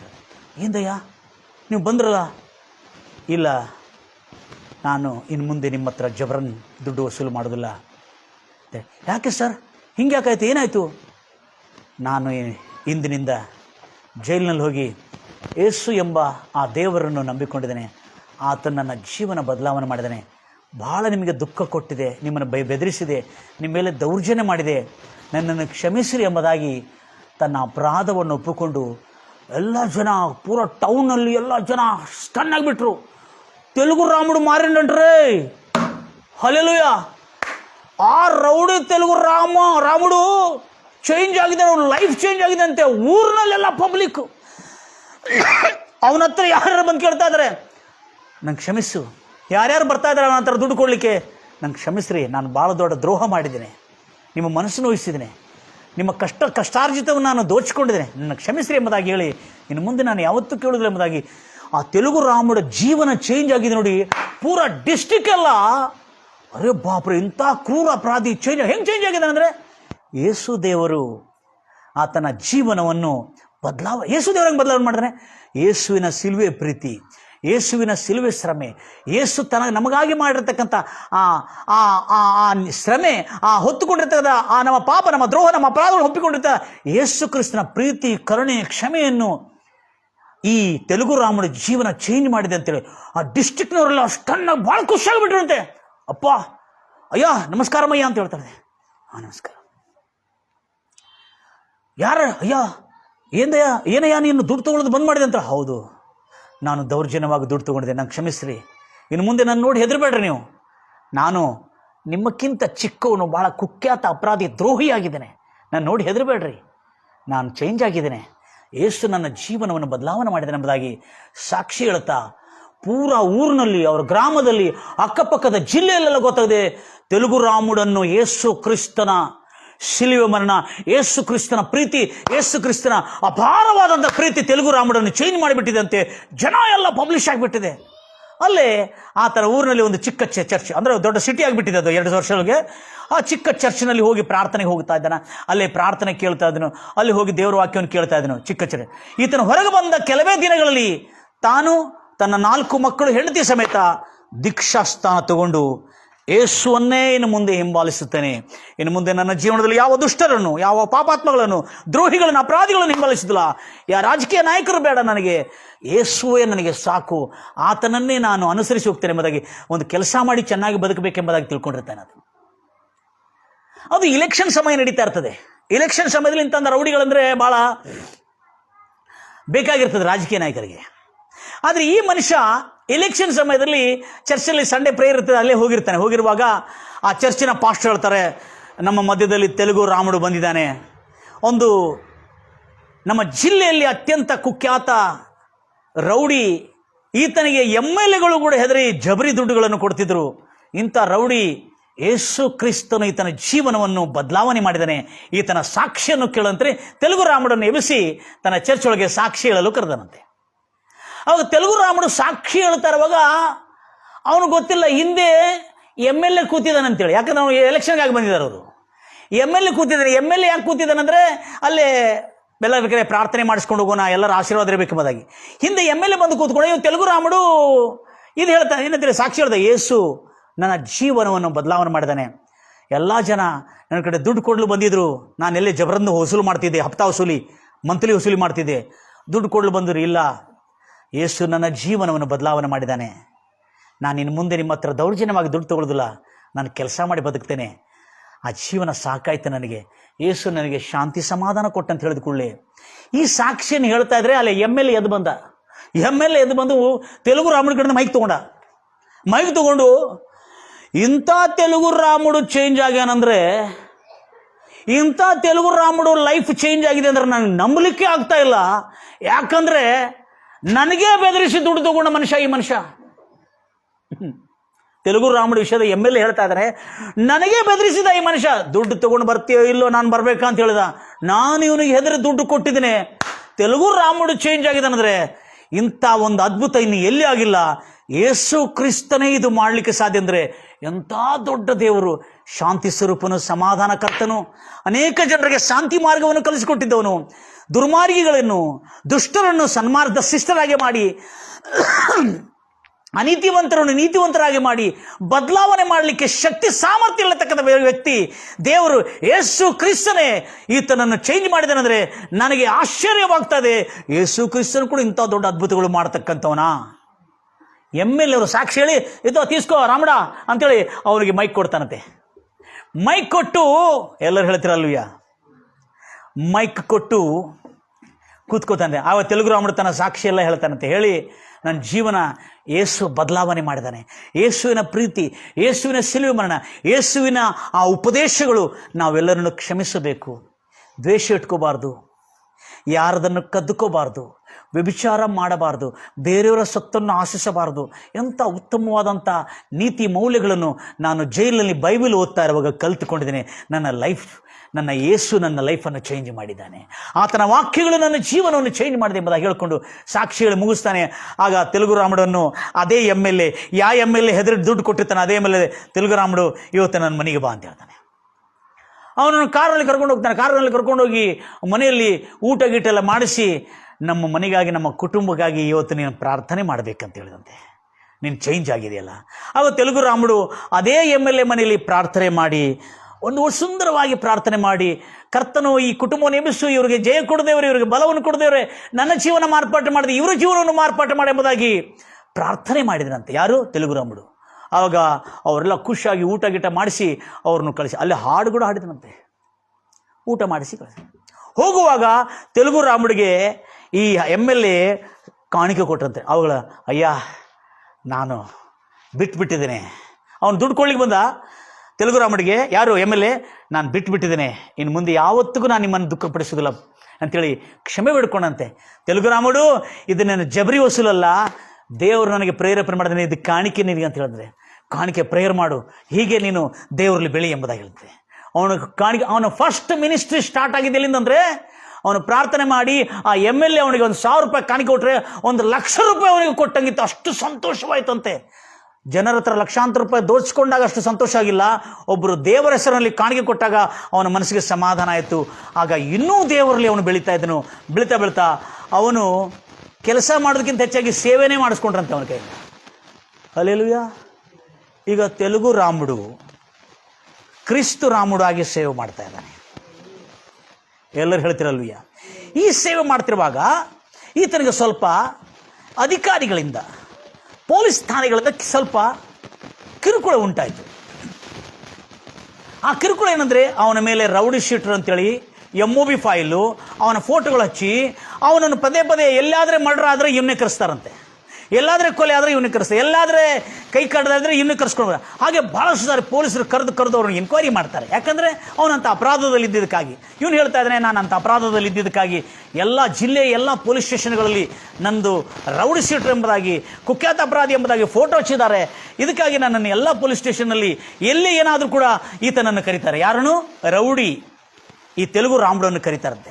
ಅದಕ್ಕಾಗಿ ಈತನಿಗೆ ಭಾಳ ದುಃಖ. ದೇವರೇ, ನಾನು ನಿನ್ನನ್ನು ನಂಬಿಕೊಂಡು ನಿನ್ನ ಮಾರ್ಗದಲ್ಲಿ ನಡೀತಾ ಇದ್ರೆ, ಇದು ಬಿಟ್ಟು ಕೂಡಲೇನು ನಾನು ಅಪರಾಧಿಯಾಗಿ ನೋಡ್ತಾ ಇದ್ದಾರಲ್ಲ, ನನ್ನನ್ನು ಅಪರಾಧಿಗಳಾಗಿ ನೋಡ್ತಾ ಇದ್ದಾರಲ್ಲ ಅಂತೇಳಿ ಅವಾಗ ದೇವರ ಹತ್ರ ಪ್ರಾರ್ಥನೆ ಮಾಡಿ. ಯಾಕಂದರೆ ಇದು ದೊಡ್ಡ ರಾಜಕೀಯ ನಾಯಕರು ಕೂಡ ಅವನ ಮೇಲೆ ಇರ್ತಕ್ಕಂಥ ಬ್ಲ್ಯಾಕ್ ಲಿಸ್ಟ್ನಲ್ಲಿ ಹೆಸರಿರ್ತಕ್ಕಂಥ ಆ ಒಂದು ರೆಕಾರ್ಡ್ ಇದೆಯಲ್ಲ, ಅವನ ಕೆಟ್ಟ ರೆಕಾರ್ಡ್ ಪೊಲೀಸ್ ಸ್ಟೇಷನಲ್ಲಿ, ಅದು ಅಳಿಸಲಿಕ್ಕೆ ಯಾರಿಂದ ಸಾಧ್ಯ ಇಲ್ಲಂತೆ. ಎಷ್ಟು ದೊಡ್ಡ ರಾಜಕೀಯ ಬೆಂಬಲ ಬಂದರೂ ಕೂಡ ಅದನ್ನು ಅಳಿಸೋದಿಲ್ಲಂತೆ. ಆದರೆ ಇವನು ಪ್ರೇಯರ್ ಮಾಡ್ತಾ ಇದ್ದ. ಒಂದು ಸಾರಿ ಯಾವುದೋ ಸಮಯದಲ್ಲಿ ಈ ತೆಲುಗುರಾಮುಡನ್ನು ಒಂದು DYSP ಬಂದಾಗ ಕರೆದು ಆತನ ಕೇಳ್ತಾನೆ. ಕೇಳಿದ ಕೂಡಲೇ ಏನಂತಾರೆ, ಅವನಿಗೆ ಇನ್ಕ್ವೈರಿ ಮಾಡ್ತಾ ಇರ್ತಾರೆ. ವರ್ಷಕ್ಕೆ, ತಿಂಗಳಿಗೆ, 3 ತಿಂಗಳಿಗೆ ಒಂದು ಸಾರಿ ಎಲ್ಲರ ಅಪರಾಧಗಳಾದರೆ ತೆಲುಗುರಾಮುಡನ್ನು ಕರೆದು ಇನ್ಕ್ವೈರಿ ಮಾಡ್ತಾರೆ. ಲಕ್ಷ ಬಿಟ್ಟು ಕೇಳ್ತಾರೆ ಎಲ್ಲರೂ. ಹಲ್ಲೆಲೂಯಾ. ಇನ್ಕ್ವೈರಿ ಮಾಡ್ತಿರುವಾಗ ಆ DYSP ಕೇಳ್ತಂತೆ, ತೆಲುಗುರಾಮುಡು ಏನು చేస్తుండారో ఇప్పుడు? ಇಲ್ಲ, ನಾನು ಯೇಸು ಕ್ರಿಸ್ತ ನಂಬಿಕೊಂಡು ಯೇಸು ಕ್ರಿಸ್ತನ ಹಿಂಬಾಲಿಸ್ತಾ ಇದ್ದಾನೆ. ನನ್ನ ಜೀವನ ಭಾಳ ಶಾಂತವಾಗಿದೆ. ಯೇಸು ನನ್ನ ಜೀವನವನ್ನು ಚೇಂಜ್ ಮಾಡಿದ್ದಾನೆ. ನೀನು ಈ ಜೈಲು, ಈ ಕಾಟ, ಈ ಪೊಲೀಸರಿಂದ ತಪ್ಪಿಸ್ಕೊಳ್ಳೋದಕ್ಕಾಗಿ ನೀನೊಂದು ವೇಷ ಹಾಕಿದ್ದೀನಿ, ನೀನದು ಭಕ್ತಿಯ ವೇಷ, ಸುಳ್ಳು ಮಾತಾಡಬೇಡ, ಏನು ಮಾಡಕತ್ತಿ ಹೇಳು ನೀನು ಅಂತ ಹೇಳ್ತಾರೆ. ಇಲ್ಲ ಸರ್, ನನ್ನ ದೇವರಾದ ಯೇಸು ನನ್ನ ಲೈಫನ್ನು ಚೇಂಜ್ ಮಾಡಿದ್ದಾನೆ. ಹೌದಾ? ಎಷ್ಟು ಹೇಳಿದ್ರು ಹೇಳ್ತಾ ಇಲ್ಲ ಅಂತ ಏನು ಮಾಡ್ತಾನೆ, ಈ DYSPಗೆ ಒಂದು ಐಡಿಯಾ ಬರ್ತದೆ. ನೋಡ್ರಿ, DYSPನೇ ಅಂತವ್ ನೋಡ್ರಿ, ನಿನ್ನ ಲೈಫ್ ಚೇಂಜ್ ಆಗಿದೆ, ನೀನು ಚರ್ಚೆಗೆ ಹೋಗ್ತಾ ಇದ್ದಿ, ಪ್ರೇಯರ್ ಎಲ್ಲ ಮಾಡ್ತಾ ಇದ್ದಿ, ನಿನ್ನ ಲೈಫ್ ಚೇಂಜ್ ಆಗಿದೆ ಅಂತ ಹೇಳ್ತಲ್ಲ, ಒಂದು ಕೆಲಸ ಮಾಡು, ನೀನು ಪ್ರೇಯರ್ ಮಾಡಂತ ಹೇಳ್ತಾನೆ, ನೀವು ಕ್ರಿಶ್ಚಿಯನ್ ಪ್ರೇಯರ್ ಮಾಡಂತ ಹೇಳ್ತಾನೆ. ನೋಡ್ರಿ, DYSP ಒಳಗೆ ಎಂಥ ಇಂಟರ್ವ್ಯೂ ತೊಗೊಳ್ತಾ ಇದ್ದಾನೆ. ಆವಾಗ ಅಲ್ಲೇ ಮೊಣಕಾಲ ಮೇಲೆ ನಿಂತು ಏಸಯ್ಯ ಹತ್ರ ಪ್ರಾರ್ಥನೆ ಮಾಡ್ತಾನೆ. ದೇವರ ಕಡೆ ಪ್ರಾರ್ಥನೆ ಮಾಡಿ ಹೇಳ್ತಾನೆ, ದೇವರೇ ಕರ್ತನೆ, ನೀನು ಎಂಥ ಒಳ್ಳೆ ದೇವರು ಕರ್ತನೆ, ನನ್ನನ್ನು ಮಾರ್ಪಾಟು ಮಾಡಿದ ಕರ್ತನೆ, ನನ್ನನ್ನು ನೋಡಿ ಎಲ್ಲರೂ ಎಷ್ಟೋ ಜನರು ಯೇಸು ಕ್ರಿಸ್ತನ ತಿಳ್ಕೊಳ್ಳುವಂತೆ, ರಕ್ಷಣೆ ಹೊಂದಂತೆ ಸಹಾಯ ಮಾಡಬಹುದಾಗಿ ಅವರೆಲ್ಲರಿಗಾಗಿ ಪ್ರಾರ್ಥನೆ ಮಾಡಿರುವಾಗ ಆವಾಗ ಈತನಿಗೆ ಮಸ್ತ್ ಮಾಡಿದನಲ್ಲ ಪ್ರೇಯರು, ಲೈಫ್ ನಿಜವಾಗ್ಲೂ ಚೇಂಜ್ ಆಗಿದೆ ಅಂತೆ. ಅಷ್ಟಕ್ಕೂ ಸುಮ್ಮನಿಲ್ಲ ಅಂತೆ DYSP. ನೀನು ಕ್ರಿಶ್ಚಿಯನ್ ಹಾಡುಗಳು ಹಾಡು ಹಾಡ್ತಾರಲ್ಲ, ಆಗ ಒಳ್ಳೆ ಹಾಡು, ಕ್ರಿಶ್ಚಿಯನ್ ಹಾಡುಗಳು ಎಲ್ಲ ಜೈಲಿಂದ ಕಲ್ತ್ಕೊಂಡು ಬಂದಿರುವ ಕ್ರಿಶ್ಚಿಯನ್ ಹಾಡುಗಳನ್ನೆಲ್ಲ ಕಲಿತು ಅಲ್ಲಿ ಹಾಡಿದ ಕೂಡಲೇ, ಎಲ್ಲರೂ ಹೇಳ್ತಿರಲ್ವ, ಕಲಿತು ಹಾಡಿದ ಕೂಡಲೇ ಆವಾಗ ಆ DYSPಗೆ ಅನಿಸಿತ್ತು, ಪರವಾಗಿಲ್ಲ, ತೆಲುಗು ರಾಮುಡು ಚೇಂಜ್ ಆಗಿದ್ದಾನೆ, ವೆರಿ ಗುಡ್, ಪರವಾಗಿಲ್ಲ, ಹೀಗೆ ಇರು, ಹಾಗೆ ಬೆಳೀತಾರು, ನೀನು ಗುಡ್ ಆಗಿದೆ, ಭಾಳ ಚೆನ್ನಾಗಾಯ್ತು ಕೇಳಿ ಅಂಥೇಳಿ ಅವನು ಕಳಿಸ್ತಾರೆ. ಮತ್ತು ಆ ಡಿಸ್ಟಿಕ್ಕಿನ DCP, ಡಿಸ್ಟಿಕ್ ಕಮಿಷನರ್, DCP ಅವರು ಬಂದಿರುವಾಗ ಮತ್ತು ಈತನ ಕರೆಸ್ತಾರೆ. ಕರೆಸಿದ ಕೂಡಲೇ ಈತನನ್ನು ಇನ್ಕ್ವೈರಿ ಮಾಡ್ತಾರೆ. ಇನ್ಕ್ವೈರಿ ಮಾಡಿ ಈತನಿಗೆ ತನಿಖೆ ಮಾಡಿದ ಎಲ್ಲ ತನಿಖೆ ಮಾಡ್ತಾರೆ, ಕೇಳ್ತಾರೆ, ವಿಚಾರಣೆ ಮಾಡ್ತಾರೆ. ಆವಾಗ ಈತನ ವಿಚಾರಣೆಯಲ್ಲಿ ನಿರ್ದೋಷಿ ಮತ್ತು ಆತನ ಅಕ್ಕಪಕ್ಕದಲ್ಲಿದ್ದವರು ತಂದು ಕೊಟ್ಟಿರುವ ಸುದ್ದಿಗಂತೆ ಇವನು ಕೂಡ ಚೇಂಜ್ ಆಗಿದ್ದಾನೆ ಅಂತೇಳಿ ಅವನ ಪೊಲೀಸ್ ಸ್ಟೇಷನ್ನಲ್ಲಿ ಅವನ ಎಲ್ಲ ಜಿಲ್ಲೆಗಳಲ್ಲಿರ್ತಕ್ಕಂಥ ಆ ಜಿಲ್ಲೆಯಲ್ಲಿರ್ತಕ್ಕಂಥ ಎಲ್ಲ ಪೊಲೀಸ್ ಸ್ಟೇಷನ್ಗಳಿಂದ ಫೋಟೋವನ್ನು ತೆಗೆಸಿ ಅವನ ಬ್ಲ್ಯಾಕ್ ಲಿಸ್ಟಿಂದ ಅವನ ಹೆಸರನ್ನು ತೆಗೆಸಿ ಅವನಿಗೆ ಕ್ಲೀನ್ ಚೀಟನ್ನು ಕೊಟ್ಟುಬಿಟ್ಟಿದ್ದಾರೆ. ಯಾರು? ಅಧಿಕಾರಿಗಳು. ಆದರೆ ಈತನಿಗೆ ಗೊತ್ತಾಗಿಲ್ಲ. ಈತನು ಹೊರಗೆ ಬಂದ ಮೇಲೆ ಆಮೇಲೆ ಈತನ ಸೇವ್ ಮಾಡ್ಕೋದಿರುವ ಕೆಲವು ತಿಂಗಳುಗಳಾದಂತ ಗೊತ್ತಾಯಿತು, ನನ್ನ ಮೇಲೆ ಇರ್ತಕ್ಕಂಥ ಆ ಕಪ್ಪು ಕಲೆಯನ್ನು, ಆ ರೆಕಾರ್ಡನ್ನು, ಆ ಪೊಲೀಸ್ ರೆಕಾರ್ಡ್ ಇದ್ರೆ ಅವರಿಗೆ, ಪೊಲೀಸ್ನಲ್ಲಿ ಅಪರಾಧದ ರೆಕಾರ್ಡ್ ಇದ್ರೆ ಅವ್ರಿಗೆ ಏನು ಸಿಗೋದಿಲ್ಲ, ಪಾಸ್ಪೋರ್ಟ್ ಸಿಗೋದಿಲ್ಲ, ಅವ್ರಿಗೆ ಯಾವ ಕೆಲಸ ಸಿಗೋದಿಲ್ಲ, ಬಹಳಷ್ಟು ಕಷ್ಟ ಆಗ್ತದೆ. ಇವೆಲ್ಲದರಿಂದ ಆತನಿಗೆ ಮುಕ್ತಿ, ಕ್ಲೀನ್ ಚೀಟ್ ಸಿಕ್ಕಿದ ಕೂಡಲೇ ಒಂದು ಅಪರಾಧದ ವಿಭಾಗದಿಂದ ಹೊರಗೆ ಬಂದಿದೆ ಅನ್ನೋದಕ್ಕೆ ಆತನನ್ನು ಗುರುತಿಸಿದ ಕೂಡಲೇ ತೆಲುಗು ರಾಮುಡ ಲೈಫ್ ಚೇಂಜ್ ಮಾಡಿದ್ದು ಯೇಸು ಕ್ರಿಸ್ತನ ಆ ಪ್ರೀತಿ, ಆ ಕರುಣೆ, ಆ ದಯೆ, ಆ ಶಿಲುವೆ ಮರಣವೇ ಹೊರತು ಮತ್ತು ಯಾವುದೂ ಅಲ್ಲ. ಆ ಯೇಸು ಕ್ರಿಸ್ತನ ಉಪದೇಶಗಳು, ಕ್ಷಮಿಸುವ ಉಪದೇಶಗಳು, ಕರುಣೆ ತೋರುವ ಉಪದೇಶಗಳು, ದ್ವೇಷ ಇಲ್ಲದೆ ಪ್ರೀತಿಯಿಂದ ಬದುಕುವ ಉಪದೇಶಗಳು, ಯೇಸು ಕ್ರಿಸ್ತನ ಆ ಜೀವನ, ಆ ಬೈಬಲನ್ನು ಓದಿ ತನ್ನ ಜೀವನವನ್ನು ಮಾರ್ಪಡಿಸಿಕೊಂಡಿರ್ತಕ್ಕಂಥ ತೆಲುಗು ರಾಮುಡ ಜೀವನ ಬದಲಾವಣೆಯಾಗಿದ್ದಂಗೆ ನನ್ನನ್ನು ಕೇಳ್ತಿರ್ತಕ್ಕಂಥ ಕೆಲವು ಜನರು ಇಂಥ ಒಂದು ಅಪರಾಧಗಳಲ್ಲಿ ಇರುವುದಾದರೂ ಕೂಡ ಅವರು ಕೂಡ ಚೇಂಜ್ ಆಗಬೇಕೆಂಬುದಾಗಿ ನಾನು ಹಾರೈಸುತ್ತೇನೆ. ಎಂಥ ಕುಖ್ಯಾತ ಅಪರಾಧಿಗಳನ್ನು ಕೂಡ ಈಗ ಡಿಸ್ಟಿಕ್ಕಲ್ಲಿ ತೆಲುಗು ರಾಮುಡನ್ನು ಒಂದು ದೇವರ ಸೇವಕನಾಗಿ ಸನ್ಮಾನಿಸ್ತಾ ಇದ್ದಾರೆ. ಅವನು ಇಷ್ಟು ಕೆಳಗೆ ಎಲ್ಲ ಯಾರ್ಯಾರಿಗೆ ದ್ರೋಹ ಮಾಡಿದ್ದಾನೆ, ಯಾರ್ಯಾರು ಕೈ ಕಡ್ದಿದ್ದಾನೆ ಅವ್ರ ಹತ್ರ ಹೋಗಿ ಕ್ಷಮೆ ಬಿಡಿದಾನೆ. ನಾನು ಪಾಪ ಮಾಡಿದ್ದೇನೆ, ನಾನು ದ್ರೋಹ ಮಾಡಿದ್ದೇನೆ, ನಂಗೆ ಕ್ಷಮಿಸ್ರಿ ಎಂಬುದಾಗಿ ಎಲ್ಲರ ಹತ್ರ ಕ್ಷಮೆ ಬಿಡ್ಕೊಳ್ತಾ ತನ್ನ ಜೀವನ ಸಾರ್ಥಕವಾಗಿ ಅವನು ಈಗ ಕರ್ತನಿಗೆ ದೇವರ ಸಂತನಾಗಿ, ಪರಿಶುದ್ಧನಾಗಿ ದೇವರ ಸೇವೆ ಸಲ್ಲಿಸ್ತಾ ಇದ್ದಾನೆ. ನನ್ನ ಪ್ರಿಯ ಸಹೋದರಿ ಸಹೋದರರೇ, ಕರ್ತನಾದ ಯೇಸು ಕ್ರಿಸ್ತನು ಎಂಥವ್ರನ್ನು ಕೂಡ ನಿಮ್ಮ ಮನೆಯಲ್ಲಿರ್ತಕ್ಕಂಥ, ನಿಮ್ಮ ಕುಟುಂಬದಲ್ಲಿರ್ತಕ್ಕಂಥ, ನಿಮ್ಮ ಸಮಾಜದಲ್ಲಿರ್ತಕ್ಕಂಥ, ನಿಮ್ಮ ದೇಶದಲ್ಲಿರ್ತಕ್ಕಂಥ ಎಂಥ ಕುಖ್ಯಾತ ಅಪರಾಧಿಗಳು, ದ್ರೋಹಿಗಳು, ವ್ಯಭಿಚಾರಿಗಳು, ಕುಖ್ಯಾತ ಕ್ರೌರಿಗಳನ್ನು ಕೂಡ ಬದಲಾವಣೆ ಮಾಡ್ತಕ್ಕಂಥ ಸಾಮರ್ಥ್ಯ ಕರ್ತನಾದ ಯೇಸು ಕ್ರಿಸ್ತನ ಕಡೆ ಇದೆ ಅನ್ನತಕ್ಕಂಥ ಸತ್ಯವನ್ನು ತಿಳಿದುಕೊಂಡು ನನ್ನ ಜೊತೆಯಲ್ಲಿ ತಲೆಬಾಗಿಸಿ ಪ್ರಾರ್ಥನೆ ಮಾಡೋಣ. ನಮ್ಮನ್ನು ಅತ್ಯಧಿಕವಾಗಿ ಪ್ರೀತಿ ಮಾಡೋ ಪರಲೋಕದಲ್ಲಿರುವಂಥ ನಮ್ಮ ತಂದೆ, ನಿನಗೆ ಸ್ತೋತ್ರ ಉಂಟಾಗಲಿ ಕರ್ತನೆ. ರಾಜ, ಎಷ್ಟೋ ಜನರು ಕರ್ತನೆ ಯೇಸು ಕ್ರಿಸ್ತನ ವಾರ್ತೆಯನ್ನು ಕೇಳಿ ರೋಮಾಪುರದವರ ಬರೆದ ಪತ್ರಿಕೆ 13ನೇ ಅಧ್ಯಾಯ 2, 3, 4 ಹೇಳಿದ ಪ್ರಕಾರವಾಗಿ ನಿನ್ನ ಕೆಟ್ಟ ಕೆಲಸಗಳೇ ಅವರು ಶಿಕ್ಷಿಸುವಂತೆ ಮಾಡುತ್ತಾರೆ ಅಧಿಕಾರಿಗಳು. ಆದರೆ ನೀನು ಸನ್ಮಾರ್ಗಕ್ಕೆ ಬಂದು ನಿನ್ನ ಜೀವನ ಮಾರ್ಪಾಟವಾಗಿ ನೀನು ಸಾತ್ವಿಕನು, ನೀನು ಒಂದು ಒಳ್ಳೆ ವ್ಯಕ್ತಿ ಆಗಿದರೆ ಯಾವ ಅಧಿಕಾರಿಗಳು ನಿನ್ನನ್ನು ಕೆಟ್ಟವನು, ಕೆಡುಕನಂತೇಳಿ ನಿನ್ನನ್ನು ಬ್ಲ್ಯಾಕ್ ಲಿಸ್ಟಲ್ಲಿ ಹಾಕಿದರು, ಅದೇ ಅಧಿಕಾರಿಗಳು ನಿನ್ನನ್ನು ಕೀರ್ತಿಸುವಂತೆ ಯೇಸು ಕ್ರಿಸ್ತನ ಜೀವನದ ಮೌಲ್ಯಗಳು ನೀನು ಕಲಿತು ನಡೆಯುವುದಾದರೆ ನಿನ್ನನ್ನು ಕೀರ್ತಿಸುವಂತೆ ಮಾಡುತ್ತಾನೆಂಬುದಾಗಿ. ಹೌದು ರಾಜ, ಇವತ್ತು ರೋಮಾಪುರದವರ ಬರೆದ ಪತ್ರಿಕೆ 13ನೇ ಅಧ್ಯಾಯ 2, 3, 4 ಹೇಳಿರುವ ವಚನ ಅಕ್ಷರ ಸಹಿತವಾಗಿ ಕರ್ತನೆ ಒಂದು ಕುಖ್ಯಾತ ಕ್ರೂರ ಅಪರಾಧಿಯ ಜೀವನದಲ್ಲಿ ನೆರವೇರಿದಾಗೆ ಇವತ್ತು ನನ್ನನ್ನು ಕೇಳುತ್ತಿರ್ತಕ್ಕಂಥ ಅನೇಕ ನನ್ನ ಪ್ರಿಯ ಸಹೋದರಿ ಸಹೋದರರು, ಅವರ ಪಕ್ಕದಲ್ಲಿರ್ತಕ್ಕಂಥ ಯಾರಾದರೂ ಇಂಥವರಿದ್ದರೂ ಕೂಡ ಕರ್ತನೆ ಅವರನ್ನು ಮಾರ್ಪಾಟ ಮಾಡ್ತಕ್ಕಂಥ ಸಾಮರ್ಥ್ಯವುಳ್ಳನೆ ನನ್ನ ಜೊತೆಯಲ್ಲಿ ಪ್ರಾರ್ಥನೆ ಮಾಡ್ತಿರ್ತಕ್ಕಂಥ ಎಲ್ಲ ನನ್ನ ಪ್ರಿಯ ಸಹೋದರಿ ಸಹೋದರ ಕುಟುಂಬದಲ್ಲಿ ಯಾರಾದರೆ ಅವರ ಅಕ್ಕಪಕ್ಕದವರು ಇರುವುದಾದರೆ ಇಂಥವರು ಯೇಸುವೇ ನಿನ್ನ ಪ್ರೀತಿ, ನಿನ್ನ ವಾತ್ಸಲ್ಯ, ನಿನ್ನ ಕರುಣೆಯಿಂದ ಅವರಿಗೆ ಮಾರ್ಪಾಟವನ್ನುಂಟು ಮಾಡಿ ಅವರ ಜೀವನವನ್ನು ರೂಪಾಂತರಿಸಿ ಅವರ ಬಾಳನ್ನು ಬಂಗಾರಾಗಿ ರೂಪಿಸಿ ಕರ್ತನೆ ಅಕ್ಕಪಕ್ಕದವರೆಗೂ ಸಾಕ್ಷಿಯಾಗಿದ್ದು ಎಲ್ಲರ ಜೊತೆಲಿ ಶಾಂತತೆಯಿಂದ ಸಮಾಧಾನದಿಂದ ನಡ್ಕೊಳ್ತಕ್ಕಂಥ ಸಾಮರ್ಥ್ಯವೂ ಕರ್ತನೆ, ಮಾರ್ಪಾಟವೂ ಕರ್ತನೆ ಉಂಟು ಮಾಡು ಎಂಬುದಾಗಿ ಹಾರೈಸುತ್ತಾ ಇದ್ದ ಕರ್ತನೆ. ನನ್ನನ್ನು ಕೇಳತಕ್ಕಂಥ ಅನೇಕ ನನ್ನ ಪ್ರಿಯ ಸಹೋದರಿ ಸಹೋದರರು ಅನಾರೋಗ್ಯದಲ್ಲಿದ್ದವರನ್ನು ಯೇಸುವೆ ನಿನ್ನ ಗಾಯಗಳ ಹಸ್ತವನ್ನು ಚಾಚಿ ಕರ್ತನೆ ಅವರನ್ನು ಗುಣಪಡಿಸಿದ ರಾಜ. ಯೇಸುವೆ, ನಿನ್ನ ಗಾಯಗಳ ಹೆಸರು ಚಾಚಿ ಅವನು ಗುಣಪಡಿಸಿ ಬಿಡುಗಡೆ ಮಾಡು ರಾಜ. ನಿನಗೆ ಸ್ತೋತ್ರ ಉಂಟಾಗಲಿ ಕರ್ತನೆ. ಕೃಪಾ ಸಂಪೂರ್ಣ ದೇವರೇ, ನಿನಗೆ ವಂದನೆಗಳು ರಾಜ. ನಿನ್ನಂಥ ದೇವರು ಈ ಲೋಕದಲ್ಲಿ ಯಾರಿಲ್ಲ ಕರ್ತನೆ. ರಾಜ, ಯಾರ್ಯಾರು ಅನಾರೋಗ್ಯದಲ್ಲಿ ಬಳಲುತ್ತಾ ಇದ್ದಾರೆ ಕರ್ತನೆ, ನಿನ್ನ ಶಿಲುವೆ ಮೇಲೆ ಪಟ್ಟಿರುವ ಗಾಯಗಳ ಹಸ್ತದಿಂದ ಅವರನ್ನು ಮುಟ್ಟಿ ಗುಣಪಡಿಸು ರಾಜ. ಯಾರ್ಯಾರು ಸಮಸ್ಯೆಗಳು, ಬಾಧೆಗಳು, ಸಂಕಷ್ಟಗಳು, ಸೆರೆಮನೆಗಳಲ್ಲಿ, ಕೋರ್ಟಿನ ಕೇಸ್ಗಳಲ್ಲಿ ಮತ್ತು ಕೆಟ್ಟ ಹೆಸರನ್ನು ಹೊಂದಿಕೊಂಡು ಆ ಬಂಧಕದಲ್ಲಿ, ಆ ಒಂದು ಅವಮಾನದಲ್ಲಿ ಬಿದ್ದಿರತಕ್ಕಂಥ ಜನರನ್ನು, ಅವಮಾನದ ಸೆರೆಮನೆಯಲ್ಲಿದ್ದಿರತಕ್ಕಂಥ ಜನರನ್ನು ಯೇಸುವೆ ಇವತ್ತು ನಿನ್ನ ಗಾಯಗಳ ಹಸ್ತವನ್ನು ಚಾಚಿ ಕರ್ತನೆ, ಅವರಿಗೆ ಬಿಡುಗಡೆ ಉಂಟಾಗಲಿ ಕರ್ತನೆ ಎಂಬುದಾಗಿ ಹಾರೈಸುತ್ತಾ ಇದ್ದಾನೆ ಕರ್ತನೆ. ಕೃಪಾ ಸಂಪೂರ್ಣ ದೇವರೇ, ನಿನಗೆ ಸ್ತೋತ್ರಗಳು ರಾಜ. ಯಾರ್ಯಾರ ಜೀವನ ಇದುವರೆಗೂ ಮಾರ್ಪಾಟವಾಗಲಿಲ್ಲ, ವೇಷಧಾರಿಯಾದಂಥ ಜೀವನ, ಭಕ್ತಿಯ ವೇಷ ಧರಿಸಿಕೊಂಡು ದುಷ್ಟರಾಗಿ, ಭಕ್ತಿಯ ವೇಷ ಧರಿಸಿಕೊಂಡು ಕುರಿ ಹುಣ್ಣೆಯನ್ನು ಕುರಿಯ ಚರ್ಮವನ್ನು ಧರಿಸಿಕೊಂಡು ತೋಳುಗಳಂತೆ ಬದುಕುತ್ತಿರ್ತಕ್ಕಂಥ ದುಷ್ಟರ ಜೀವನವನ್ನು ಇವತ್ತು ಈ ಸಾಕ್ಷಿ ಮೂಲಕವಾಗಿ, ಈ ನಿಜ ಸಂಗತಿ ಮೂಲಕವಾಗಿ, ಈ ನಿಜ ಘಟನೆ ಮೂಲಕವಾಗಿ ಕರ್ತನೆ, ಅಂಥವರ ಜೀವನಗಳಲ್ಲಿ ನೀನು ಮಾರ್ಪಾಟ ತಂದಿದ್ದಕ್ಕಾಗಿ ನಿನಗೆ ಸ್ತೋತ್ರ ಕರ್ತನೆ.